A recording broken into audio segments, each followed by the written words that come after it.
Hey everybody, this is GGB. We're going to get into our first week of real action in college football. It's going to be nuts. We got a lot of games to go over, so let's get straight into it. On Thursday at 7 o'clock, we got Kent State, who went 5-7 last year, traveling to UCF, who went 9-5. UCF favored by 35.5 points on FS1. Colin Schley for Kent State went 157-266 for last year, threw for 2,109 yards, 13 touchdowns to 5 interceptions. Marquez Cooper had 285 carries for 1,331 yards, 13 touchdowns. Devontae Walker had 56 catches for 921 yards and 11 touchdowns. John Plumlee through the air went 218-346, threw for 2,586 yards, 14 touchdowns, 8 interceptions, and led UCF to the American Championship.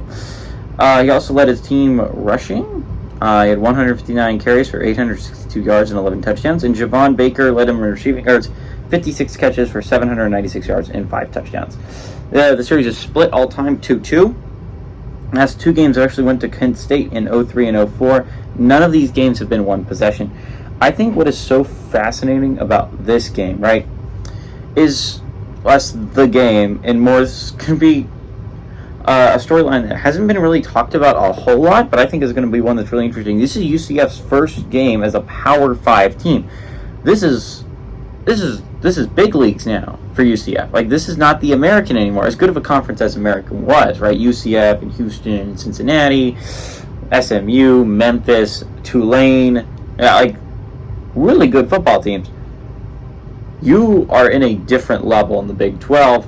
This is your first shot at, making the actual playoffs. If you're UCF, this is a really fascinating storyline. If you're moving to the Big 12, it's going to be really cool. It's going to be really interesting. John Plumlee is a good running quarterback. They've definitely had better quarterbacks in the past. I think it's heartbreaking if you're a UCF fan. Mackenzie Milton's injury obviously hurt, but if you had Dylan Gabriel during your time when you were possibly a football team, it would have been crazy, right? Like, this is a really solid UCF president. Gus Malzahn is going to make this a good program in Orlando. I know I'm not talking a lot about Kent State. Kent State was a little bit of a disappointment last year. I think they continue to be a little bit of a disappointment this year. I don't think they're one of the better MAC teams, if I'm going to be all that honest. I think UCF, while it's going to be finishing the lower part of the Big 12, this is going to be a big jump for them. I think I'm excited to see UCF.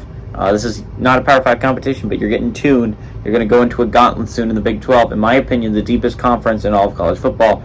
Give me UCF to win and cover in this matchup.